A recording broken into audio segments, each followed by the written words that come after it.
Good evening, everybody. Welcome to another episode of Sunday Night Live with me, Jonny Lipsham, here at Jonny Lipsham, here at jonnyLipshamstudios.co.uk. Welcome, everybody, on this fantastic Sunday evening, February 18th, 2024. Wow, this year is beginning to race away, I have to admit. It's going by very quickly, and chat is very, very active and lively just now, which is fantastic. And we got 16 people here already, and we've only just started.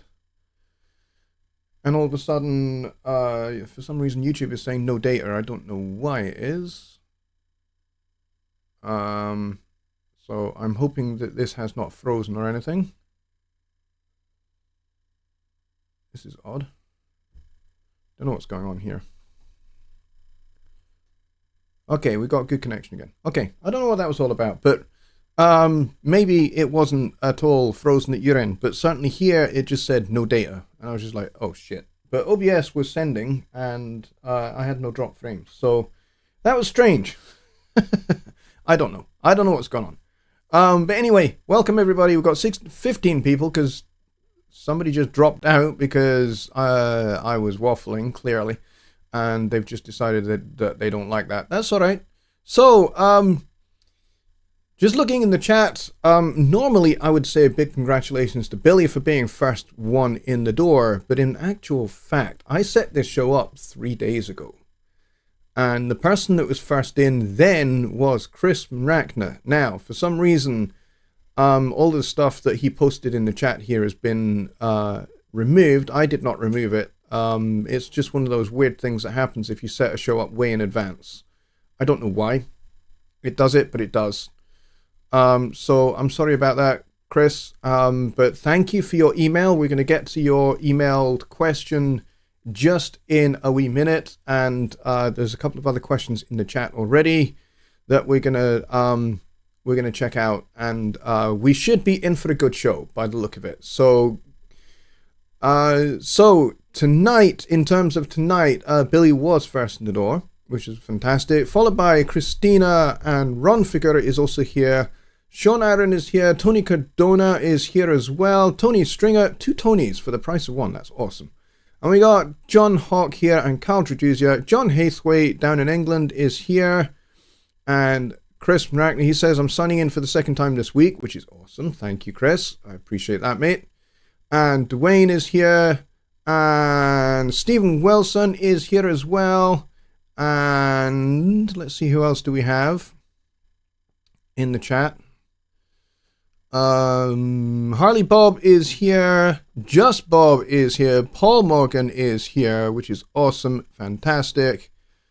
And Spin 180, my good friend Mark, is here as well. So we have pretty much a pretty good crowd here already. It'd be nice if we fill up to maybe about 24, 25 people. That would be great.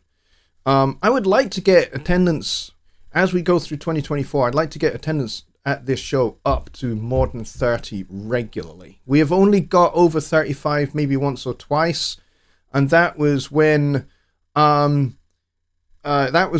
we had like a Studio One launch. Then this show was popular on those particular occasions, but otherwise it doesn't really seem to be as popular if we're not reviewing a new version of Studio One. So it would be nice if we could just have like regular show attendance over 25. That would be awesome. Up towards 30, that would be great. So if you know people who you think Sunday Night Live would be of value and of use to them, if they're new to Studio One, send them this way. Recommend this channel to them. Recommend this show to them, and get them along. It'd be great to have some new people in here. We do have new people in here who are fairly recent. If you're watching and you have just happened across Sunday Night Live for the first time, welcome. I'm glad you're here. Please go down and hit that subscribe button and then select all notifications when you're there at the same time, and then give it 2 minutes, and then the chat will be open to you, and please do say hello.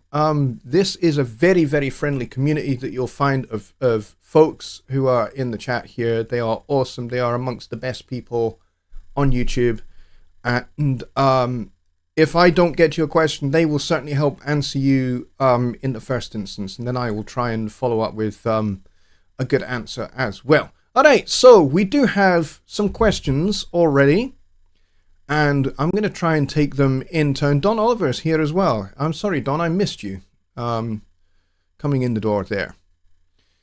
So, 19 people and 15 likes. Let's try and keep like parity, please. I would appreciate that. So, if there are 19 people, let's get 19 likes. And if it goes up to like 25, let's get 25 likes as well. That would make a great deal of difference to me personally and to this channel as well. Simon Carpenter has just appeared. Simon, welcome. Good to see you, buddy. Come join the fun. And if you have a question, please do type at Jonny Lipsham Studios at the start of your question, because what that does is that highlights my name in red and it enables me to pick out the questions from just the general chat that's going on here. I would appreciate that. It makes it easier for me to find your questions and I'm less likely to miss. And of course, my moderators with the blue wrenches will help me out because they are awesome, all of them.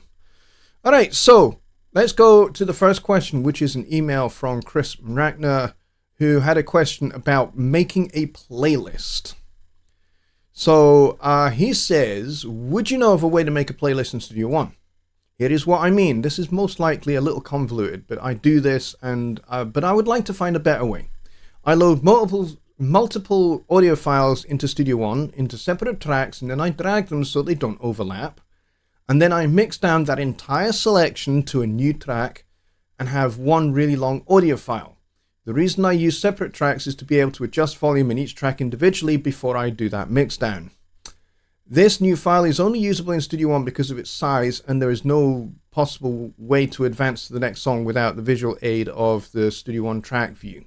All right, this is where Studio One is unique amongst DAWs.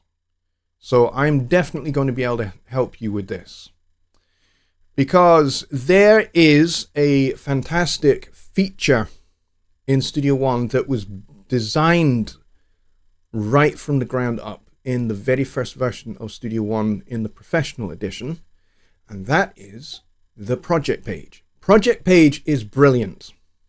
There are so many ways you can use the project page. Primarily, it was designed as a mastering suite. So you could record and mix in the song page, send it to the project page, and there in the project page, you have a unique set of tools by which you can master your song, and then you can export the song. You can do something called a digital release. You can burn a CD. You can also make a DDP image. What the heck is a DDP image? A DDP image is something that you can send to a duplicator or a CD manufacturer, somebody that authors CDs, right? For mass production or for vinyl pressing. And you send them that DDP image, and it contains not only the audio that you've just mastered using EQ, compression and limiting and things like that, but it also has the metadata for each of the songs, as well as the album artwork and stuff like that. Now, on that point with our album artwork, I know I'm kind of veering a little off here from your question, but bear with me, this is important. There are only some playback devices that will actually display your album artwork. And this is because not every CD player can read the metadata completely and reproduce it. Okay, they just don't have that display capability, or it's just something that they don't support. Windows Media Player will be able to show you your, if you make an MP3 album using the digital release, or if you make a DDP image, Windows Media Player will be able to display all of that track data and all the metadata and the album artwork. And you'll find, I think, that QuickTime on a Mac will do exactly the same. But then when you start getting into hardware CD players, this is where it starts to go a little bit astray, and you find that it won't display that data. Likewise, the metadata won't necessarily appear on a CD player built into a car, because they just don't have that display capability. Not even like track titles and the artist name. They just don't have that support. And that's so that's kind of not really a Studio One problem. That's a hardware and what it supports problem, and how they are able to read metadata. So that's kind of one kind of little side point that is important to address. So the project page is really, really useful, because not only can you do an entire album master or an EP master, but you can also build playlists. So what you can do is you can do some basic level matching in Studio One. You don't even have to do proper mastering, just level match them so that, you know, the average, you know, volume output of each of the audio files is the same, and then you just do a digital release that creates an MP3, and then guess what? You not only get the MP3 of the individual files, you also get a file called an M3U file. What's this? That is a playlist file. And you can put that playlist, you can open that playlist file in something like Windows Media Player, and it will play the whole album or playlist or whatever it is that you've created. So even if you've got like 20 or so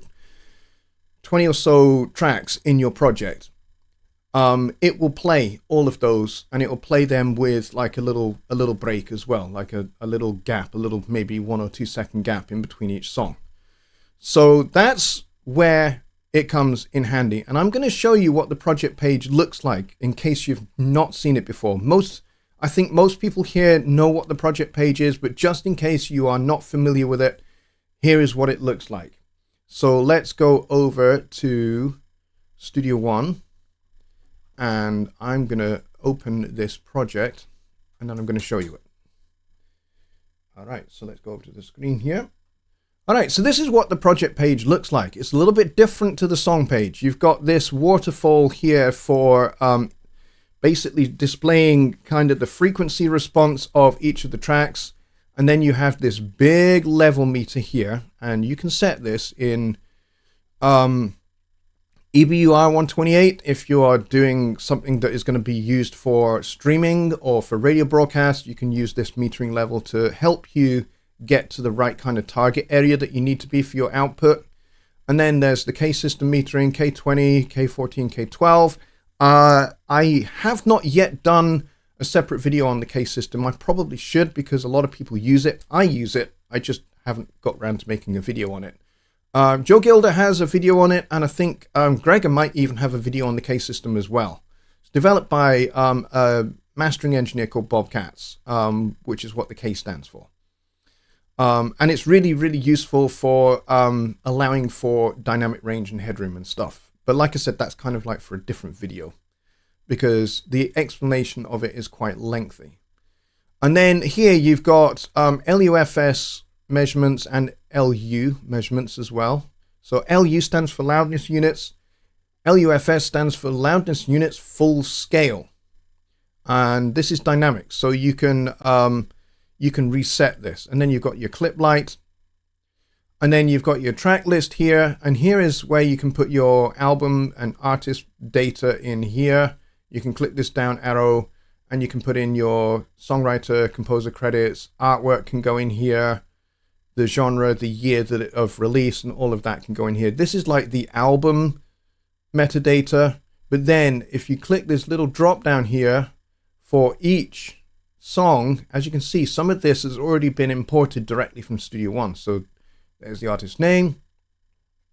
There's the comment, 2023 Halloween Song Challenge, which is what this particular piece was, orchestral, and it's Souffrere. And there's my nice little album artwork for it, which is very, very cool. And you'll see that there's different ones for different things here. Like this one doesn't have any album artwork. It has this really rather bad mugshot of me. But this one does. Oh no, it doesn't. I've not updated the album art for that one. But if you look on my SoundCloud, that one does. And then there's this one, Softly Spoken, which does have album art. And all of these are very different pieces of music, which I've just basically just dragged in purely for this demonstration.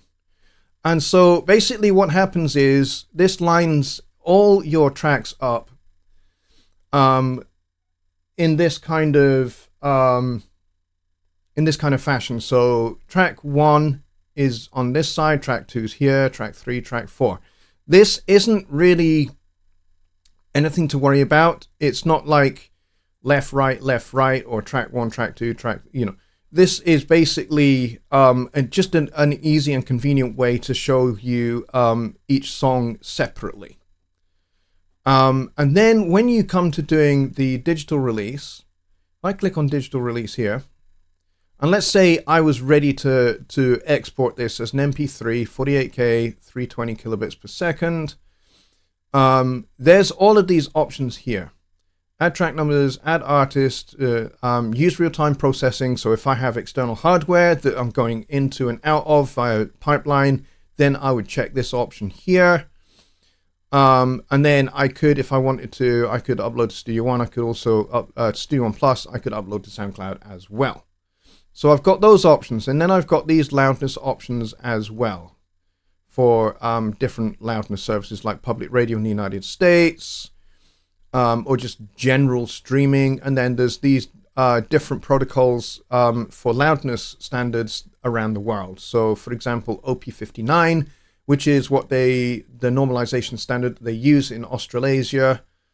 And then there's EBU on 128, which is the European Broadcasting Union standard. I have made a video on some of these. I haven't made a video on all of these because all of these didn't really exist when I made that video. And then there's SoundCloud as well. So SoundCloud has max loudness of -14 LUFS and a true peak of -1. But you don't have to have that if you don't want to. And then you can select all of these. And then what happens is if you click on OK here, it will go through each song and it will render each song, but it will also create an M3U file. So it will create a folder in this destination, songs, projects, new projects, brackets 2, releases. And if I was to go into that folder, once this had been done, I would find all 4 of my MP3s from this here, plus I would also find the 3MU file, okay? And that's the playlist file, and that's what you can use in a media player if you want to play the entire record, okay? And then we have DDP, and basically you don't get that nice graphic, you just get this. Do you want to create a DDP image? And then if you hit, it's either yes or no. And then it does this in the background and it spits out the file. You can also create an image. And this is what you can send off for duplication. And so you can set this to 44.1, 16 bits, or you can set this to whatever value you want. I've got all of these at 48K, so it makes sense to keep the sample rate consistent, rather than having to dither down to 44.1. And again, if I'm using hardware processing, then real-time processing will be what I'd need to do. And then again, there's publishing options here. And then there's the formats here that are all available. These, because I'm on a PC, these are the ones that are available for PC. There are other formats that are available for Mac that you would see here if you're on a Mac. And again, it would put the location over here. And again, this image is for CD authoring and that kind of thing. Plus, you can also burn. And when you burn, you get the option for which drive it's going to write to, which device it's going to write to. And then there's all of these options here. No media and disk drive. Please insert a blank disk, etc., etc. All right, so that's how that works. And then if you need to update any of these mastering files, for example, if you are working on a song that you have mixed inside of Studio One already, then next to the file, you will see this little guy here. Mastering file status /edit song. Now, this is very cool because this means if we're listening to this track, for example, Souffrere, let's just park it here.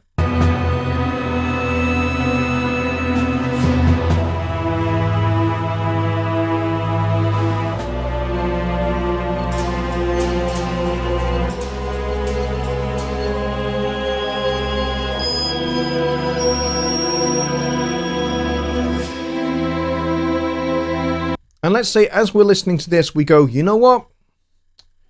That synth bit just before here, that bit there, let's just say, oh, that high pitch bit there is a little bit too, it's a little bit too loud. I need to go back into the song to go fix that. If I click this guy, it opens up the song page, and then I can go and address that. I can find that little part at the particular timestamp. I can find that little bit, and I can go, okay, I just need to notch that down just a little bit with some event gain so it's not quite so loud. And then I can save that song, and then when I come back to the project page, this wrench will now be red. When it's red, I click on it and it updates the mastering file, because this is the mastering file created from what's in the song page. So what Studio One does at that point, when you click on it to update the mastering file, it then goes and makes a new rendered audio file and drops it right here. So you don't have to do it manually. Studio One does it for you. Very, very, very cool. This symbiotic relationship between song and project page. Very, very powerful, very, very effective. And you don't see this in any other DAW. Studio One has been around for you know, pretty much 14 years, 15 years nearly. And there's no other DAW on the market that has this kind of symbiotic, integrated mastering page that works symbiotically with the song page. You know, that kind of thing just doesn't exist in any other DAW on the market. Studio One is unique in this respect. Equally, Studio One's SoundCloud client integration is also unique. And that was added way back in 2012 or 2013 with version 2 of Studio One. And it still remains an industry first. No other DAW on the market is doing it. We are, and that's what makes Studio One, again, distinctive and unique. Not that I'm here trying to kind of like do a sales thing here. All right, so let's do a little bit of pickup with the chat here. Ron Figura says, is it a DDP, disk description protocol file? I'm not sure if I can remember what DDP stands for. It might be disk description protocol. I can't remember. Dwayne says the track list view can be opened up somewhere. The time gap can be adjusted between songs. Click the icon. Yes, that's exactly right. You can certainly do that. So if I was to select this drop down icon here, if I click on this button here, this is the normal view. And now what you'll find, if I just close that up, so you have like small view and normal view. Small view basically shrinks these down. So this is great if you've got like 20 or 30 songs here. But if you have just a few, this is great. And when you click on this guy, this little display opens up. And what is this? It says 2.0. Now, if you hover over it, it tells you what it is. Pause, pre-track. What does that mean? That means there is a pause between each song of 2 seconds is the default. Why is it 2 seconds? Why? I mean, is that arbitrary? No. It's because Studio One conforms to the standard for CD authoring, which is called the Red Book standard. Okay? And the Red Book standard for CD authoring recommends a 2-second gap between each song. Why is that? I mean, is it kind of purely a psychological thing so that the listener can get one song out of their mind before the next one starts? That might be a part of it. Unlikely, though. It's much more to do with how metadata is stored for each song. So in those little 2-second gaps between each song, that's where the metadata, I think, could be wrong about this, I think the metadata for each song lives in that 2-second pause between songs. I know the 2-second pause at the very start of your project is where all the metadata is stored. So I think that's, but you can adjust this length. So if you want a longer gap between songs, maybe you want this to be 3. So I can do 3.0. And maybe let's do the same for this one. Let's make that one 3 as well. And then we'll do the same just to be consistent all the way down. So now we've got a 3-second pause between each song. And so you'll see this if I zoom in. You'll see now this gap here is 3 seconds wide between songs. So if I get to the end of Souffré for a second, you'll see exactly what I mean.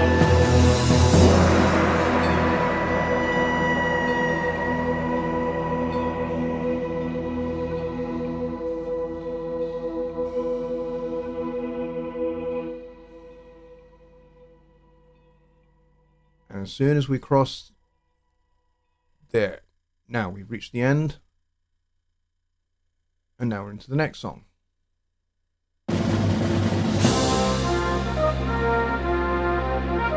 Now, it just so happens that there is actually a gap on each one of my songs already kind of baked in. It's kind of just the way that I made these songs. They've all got kind of a little gap at the start and the end. Like if I go to the end of this one. In fact, there we go, get that last chord in there. Now this gap is way too long, so now we've got 5, 6, 7, 8.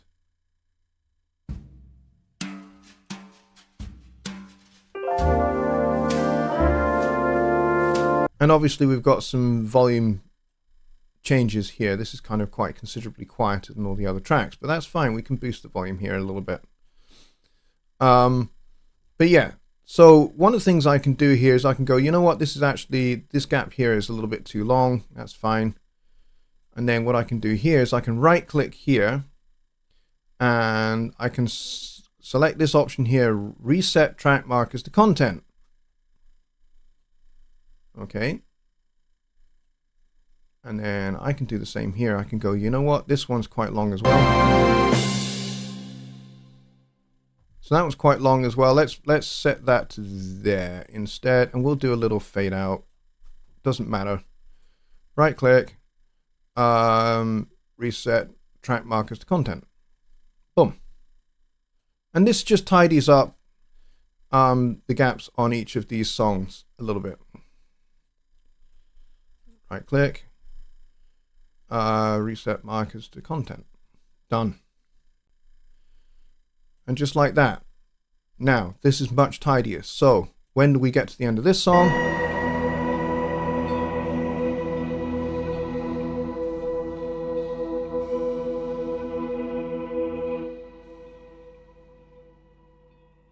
You get that reverb tail in. Now, we've got a long gap at the start here. That's okay, we can tidy up this as well. So, let's do a little fade up there, and then we'll right click this again and we'll reset the content again. All right, now notice how that's changed. That value there has changed, so we just change that back. That's fine.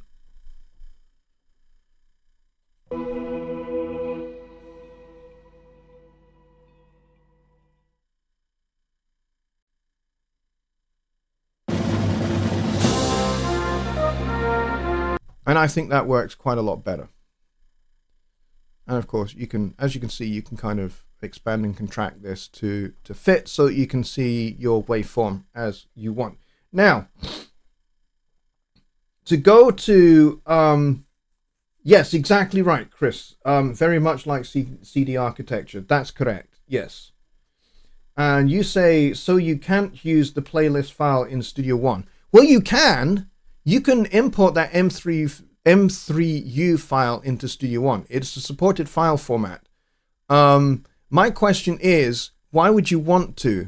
Because the 3MU file is a playlist file that has all of your songs. So if you've got like 10, 15 or 20 songs in your playlist from your master here, I've only got 4 songs here, but if I was to add like another 10, that would make 14 songs. And if I decided to export that as an MP3, and then I have the playlist file, the 3MU file that I've, the M3U file that I've talked about, you can bring that back into Studio One. And that'll be one long contiguous file of all of your songs. But I'm not quite sure why you'd want to do that. You'd have to explain to me why you would want to have it exclusively inside of Studio One for all of those songs.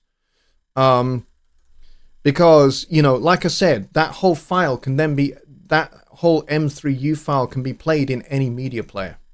And, you know, you could burn it to a CD if you wanted. You can upload it wherever you want, providing wherever, you know, the destination actually supports the M3U file. It might not, in which case, what you're talking about is exporting it to a place that supports a playlist file.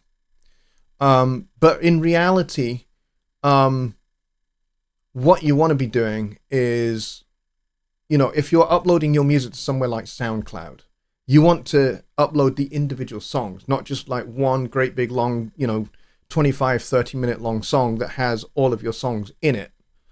You want to have the individual songs. Why? Because that's how people listen to music these days. They don't want to listen to one long contiguous file. They will likely just skip past it. They'll go, heck, this song is 25 minutes long. I'm not going to listen to that. It's too long. And they won't even give it the time of day. They won't even actually click on it to listen to it. They will just look at the time value and go, this is a 25-minute long song. I'm not going to want to listen to that. That's too long. So that's where you want to have the individual songs in a list like you would on SoundCloud. Okay? Let me just bring up my SoundCloud so I can kind of explain a little bit more what I mean. Because this is how people listen to music these days.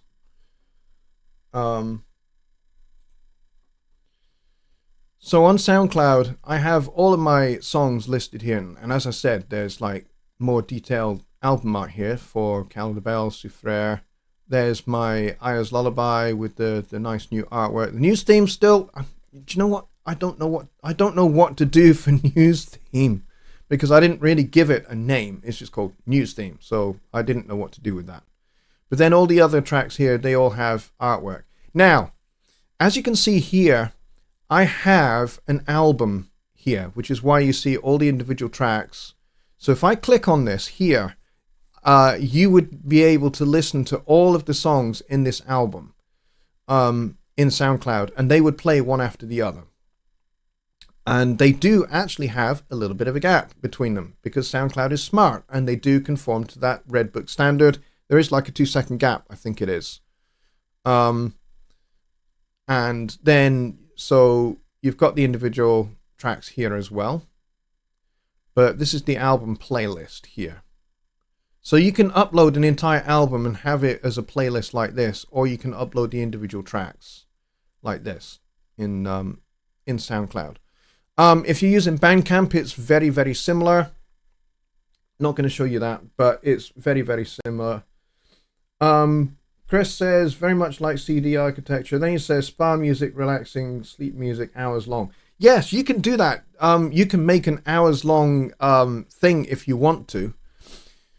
There's many different ways you can skin that cat. You can do it the way you're doing it. There's nothing wrong with the way you're doing it, Chris, already by doing it in the song page. And then you could upload that to SoundCloud. There's nothing wrong with you doing it that way. If you want to do it that way, then carry on and do that and make this really, really lengthy file that you can then upload to somewhere like SoundCloud or to YouTube, for example. YouTube is the place where there's lots of that kind of relaxation, sleep music that's like 8 hours long. Interestingly enough, on YouTube, I'm not going to get the link, so don't even ask for it. I'm not going to get the link. But on YouTube, I found an 8-hour long video that is the music of Kenny G for sleep and relaxation. I can't imagine anything worse! But it exists on YouTube. And I was just like, I actually commented on that video and I just said, surely this is an oxymoron. Relaxation and Kenny G. Are you kidding? That was the comment that I put. I'm not going to get you the link, really. I'm just not going to do it. But I just thought, that's an oxymoron, surely. So yes, the project page would work well for you, I think, if you want to make just a long playlist file like I'm talking about. Or you can do it the way you're doing it, which I think the way you're doing it is you're bringing in mix downs of some of your songs into a new song, and then you're just lining them up on one track, and then you do a mix down of that. You can certainly do it that way. Nothing wrong with that. Nothing wrong with that at all. So Chris, your method is just as valid as doing it in the project page, but I just think maybe the project page will give you a little bit more control over all of the elements of your song, because you can do individual EQ, you can do master EQ, you can do post effects, limiting, and you've got much more control over the dynamic range of all of your music. But it's okay, you can do that in the song page if you'd prefer. Your method that you explained in your email is just as valid as doing it this way. All right, so I have talked quite a lot about that particular question. But so I hope that helps you, Chris. It was a fantastic question and a good subject. And it just sparked off some stuff on mastering, because I don't think I've really done a lot on mastering, which is, for me, is actually a bit of a personal frustration, because a lot of the features that we now have in the project page for Studio One, such as clip gain automation and things like that, were features that I have been arguing for with the Persona software development team for a long time, and they are finally here in the project page, and yet I haven't really done a particular detailed video on mastering, because I don't do a lot of mastering.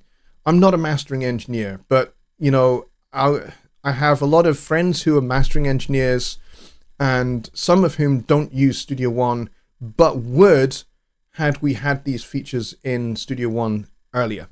And in fact, one of my friends is now using Studio One for mastering. So there you go. So he switched over from, I think he was using Wavelab before, but he's now using Studio One. And so that's great. He converted. But he would have definitely converted much sooner had we had things like the clip gain automation available in the project page like years ago.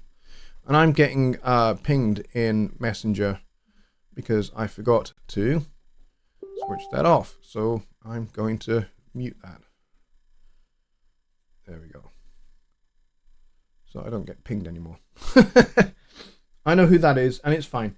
All right, so let's see what we have here, because there was a question further up that I want to get to that is a little bit different. I have to go find it, though. Christina says, can you talk a little bit about sound variation, articulations, and how to get some for various MIDI instruments? Okay, I can a little bit, but really the person to talk to about sound variations is going to be my good friend Lucas, because Lucas Rusicka, I say his name correctly in a minute. Lucas Rusicka, he is fantastic. He has a whole bunch of content. Go and check out his videos. Seriously, go check out his videos. He has some of the best content on using sound variations and articulations in Studio One. Because actually a lot of the whole thing to do with sound variations was some of his handiwork, because he spent a lot of time working with Presonus on developing it. So and developing some of the features of the score editor as well. So sound variations are his baby, so he knows more about them than anybody, to be really honest. But yeah, I'm happy to kind of go into that a little bit. All right, so this is the song file for Souffrere, which is what we were listening to a little bit in the project page. So I have some instrument tracks here. For example, I have let's go and take a look at strings here. And I'm looking in the score editor. I don't want to be in the score editor. I want to be here. So I'm in the note editor here. And what you'll notice is down the bottom here, if you don't see this, then click on this little squiggle. And this opens up the automation lane. Okay? And one of those is called sound variations. Okay? Now, what does this do? Well, if I right click on one of these notes, you'll see that there's something here called articulations. Now, these are musical articulations, and these are some of the things that you were talking about. So you can select these, and these will appear not in the sound variations lane, but in the music symbols lane. And then you'll see those appear in the score editor. But in some cases, for some instruments, you can right click these and you'll see something. I'm not seeing it here for this particular track, but you'll see something called sound variations. Okay, there's not option here for articulation for strings, but there isn't one for what I wanted to see. So maybe let's go to a different song. And let's go over here. Maybe let's try the flugelhorn here. And we'll go back to this view here. And we'll go to sound variations here. Let's right click one of these. This one only has articulations as well. I wonder why.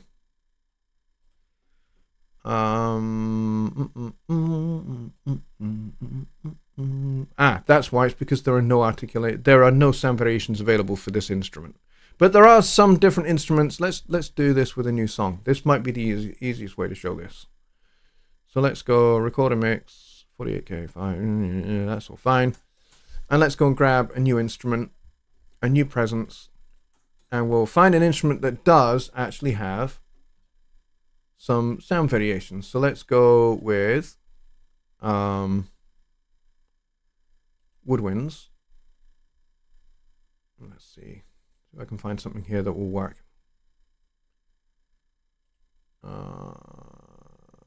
Let's go with cello. Now, down the bottom here in this section in red, these are all of our sound variations here. Okay, so now that I've selected this sound,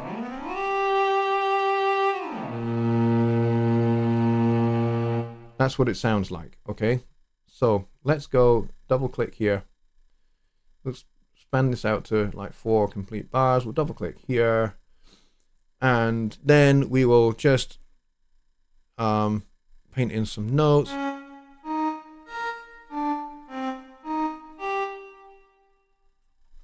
All right, now that I've done that, if I go to sound variations here, if I right click one of these guys,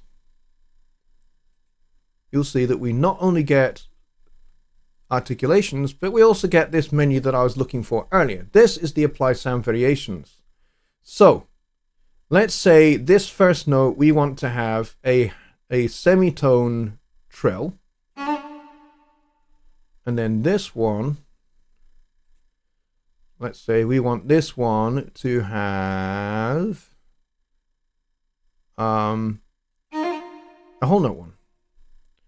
And then this one here, let's say we want this one to glissando up. And then this one, we will go for pizzicato. And then this one will also be pizzicato.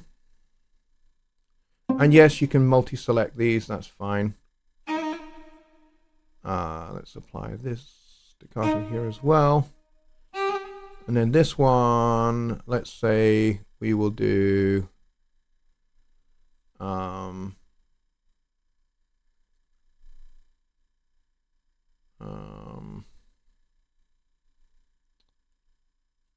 crescendo.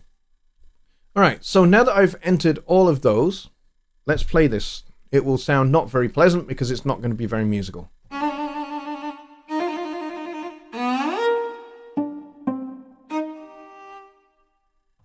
Now, that last note, I need to make much longer.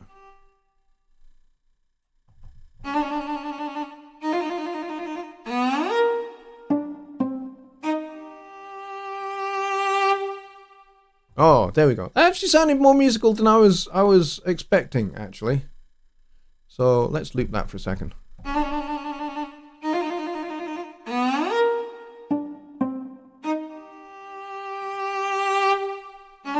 So you've got all of these playing techniques here. And these appear as little gray marks here, but we can also combine these with musical symbols as well. So we can right click some of these and we can decide that these are going to be different. Let's say this one has a strong accent.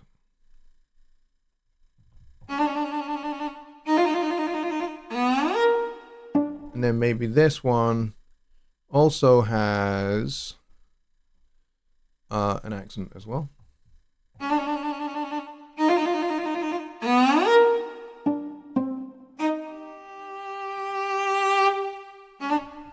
All right. And the cool thing is here, if I go to the score editor here, you can see some of these. Let's set the track preset correctly. We'll go strings. There we go, cello solo. There we go. And now you can see these articulations here for the attack. You don't see the sound variations in here in the score editor, but you do see these articulations. So these attack notes here.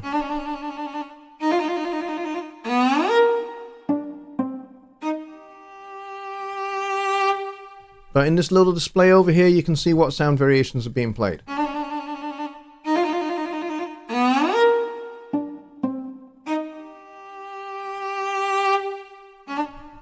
Alright, so that's like a little quick demo on sound variations. You can only, here's the caveat for sound variations. You can only select sound variations where they are available with the particular instrument or the particular sound library that you're using. So for example, if you want a staccato trumpet with flutter tongue, for example, but you want to use the one from the what's the name of the sound library I'm thinking of? It's the BBC SO, right? And let's say that the BBC SO does not have a sample of that particular playing technique for the trumpet. You won't be able to play it. It won't exist. There won't be a sound variation for it, and therefore you won't be able to use that. So there are limitations depending upon what samples have been recorded for that particular sound library. Not every library has all articulations covered or all sound variations covered. Some will have those, some won't. Same with the musical dynamics and things like that. So things like forte fortissimos and staccattissimos and things like that, they might not have samples for those, so you won't be able to use those. So that's kind of the limitations that there are with sound variations, and it's not uniform, so not every articulation exists in every single sound library that there is, unfortunately, because to do that would make sound libraries incredibly, prohibitively expensive. All right, let's scroll back down the chat.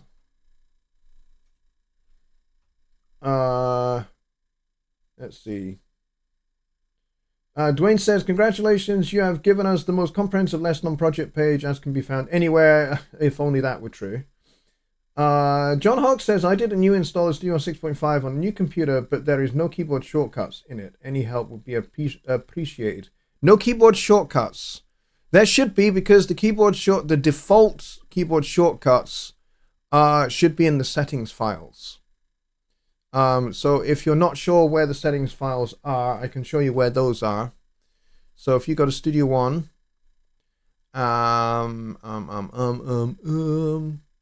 where is it?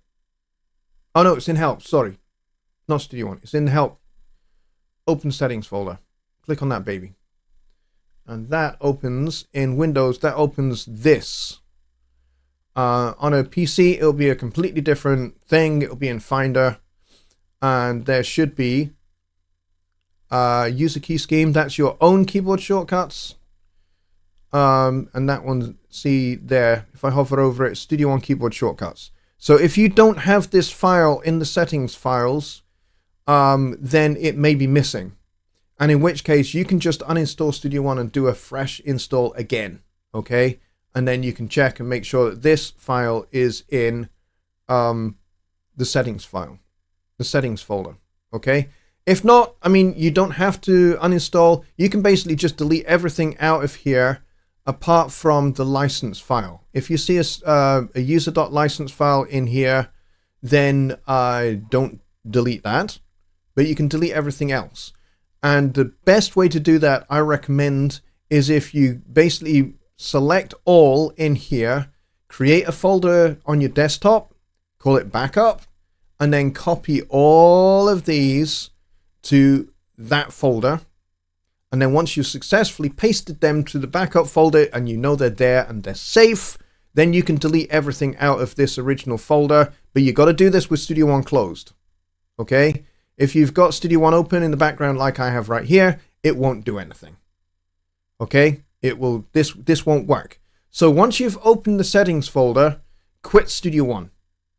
And then make your backup folder and then delete everything out of here apart from the license file if you see it. If the license file isn't in here, don't worry. That's okay. It's not a big deal. If there's no license file in here, it's not a big deal. Don't worry about it because there are other places on your computer where the license file is stored. So it's not a massive deal. And then relaunch Studio One. You may have to sign back in. You may have to do a fresh activation. It shouldn't cost one of your activations to do that, by the way. It should just reactivate the license file that's already on your computer. Okay? But if you may not need to do that. That may not happen. It may not ask you to activate again. And all you just do is restart Studio One and it will write a fresh set of new settings files and you should find the user.keyscheme file in here. Okay? Now, if you're talking about your own custom keyboard shortcuts that you have made yourself on your other computer, that will be a personalized file. Okay? And you'll need to locate where that is, and then you'll need to copy that across to your other computer. Okay? Because when you do a fresh install on a different computer, it only does the default install. It doesn't know that it needs to copy custom files over from one installation of Studio One to another. It doesn't know to do that. That's where you have to do that part manually. Okay? So if you've got custom settings, custom keyboard shortcuts that you've made, or macros or macro toolbars that you've made, when you do a fresh install of Studio One on another computer, those things will not show up. You have to export them and import them onto the other computer for that to work. Okay, so I hope that answers that question for you, John. It's a good one. It is a very good question. Let's see. Just Bob says, wife calling for update. Okay, Bob, take care. Take care, my friend. Carl says, whomever makes the sample library has to supply the sound variations. That is correct. John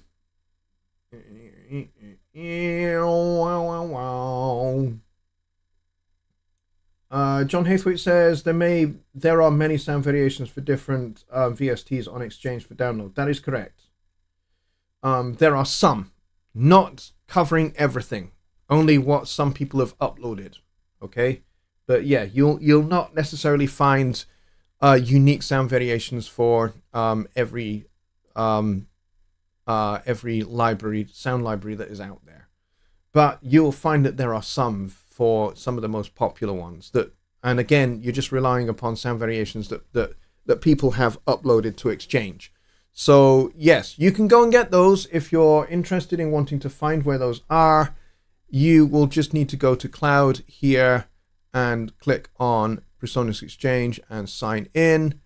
And once you're signed in, you will find all of these things here: effects chains, key switches, which is the same thing as sound variations. This is what they used to be called.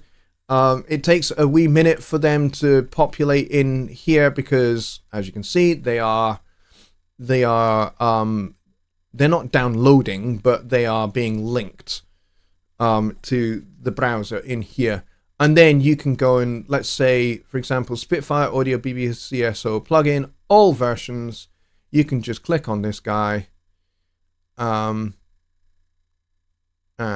it takes, like I said, it can take a little minute depending upon your... and as you can see here, we've got tenor trombones split into 3 parts, timpani and trumpet. That's not everything from the BBCSO. That's just those ones that somebody has uploaded. So you're not going to find everything in here. You'll find a good number of things in here, like Garatan, although Garatan's a little bit of an elderly orchestral library now. But it's still pretty good. Some people still use it. And as you can see, there's a few more here for Garatan. Garatan Personal Orchestra 5, that's pretty good. And then key switches for BBCSO, for Spitfire. Should work for all, should work just fine on Discover and Core as well. Please check your version as these key switches compensate for the key switch octave bug, so all triggers map correctly. And as you can see, there's only one instrument in there for the bassoon. So not everything is here, but there are some good options. And then there's straight ahead jazz horns if you happen to have that particular sound library. Very useful. And again, I'm just waiting for this little thing to populate. There you go. And we got sax, trombone, and trumpet. So there's a good amount of stuff here, but it's not entirely 100% comprehensive.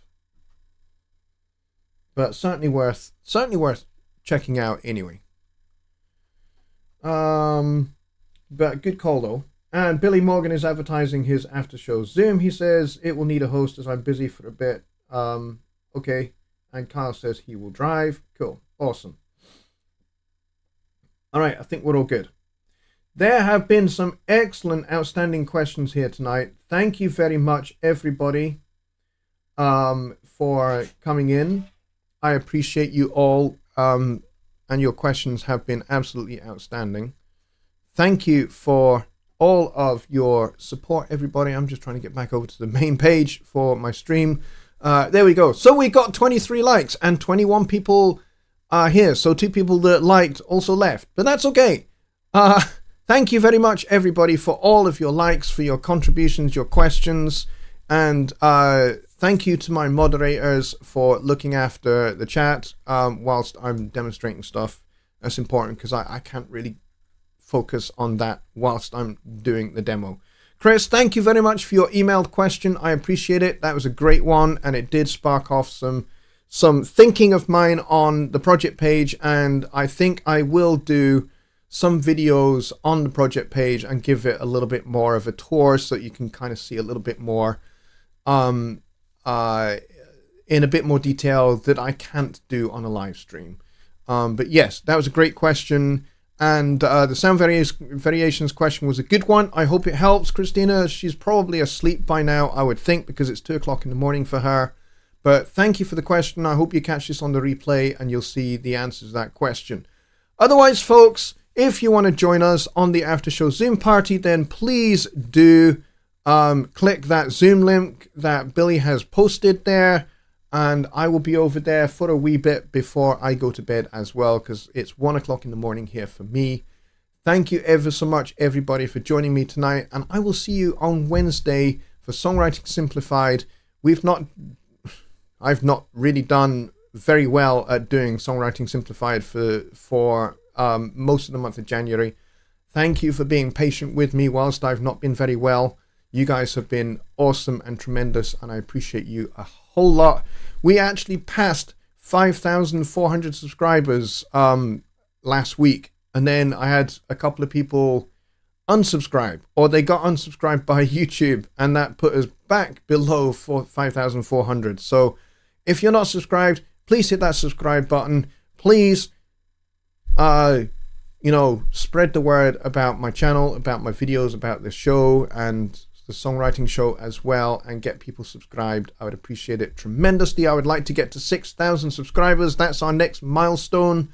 And then beyond that, we are heading in the general direction of 10,000. And when we get to 10,000, all mayhem will be let loose and there will be celebrations galore. There may even be prizes. We'll have to see. That I might just give away. Thank you very much. Thank you very much to Louis and at Alps Media for his sponsorship of this show and for Songwriting Simplified. Please be thinking about Louis. I got a message from him earlier today saying that he has finally caught up with COVID.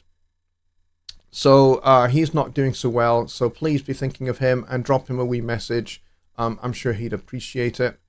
And as ever, thank you to my moderators and also to Rich Cresswell for his partnership with me over 2023. And we are discussing things for 2024. So we'll see what comes of those discussions. But otherwise, folks, I will see you on Wednesday and bid you a very good night. And I need to get my closing song, which I haven't done. Man, I'm just so out of practice with this. Good night, everybody.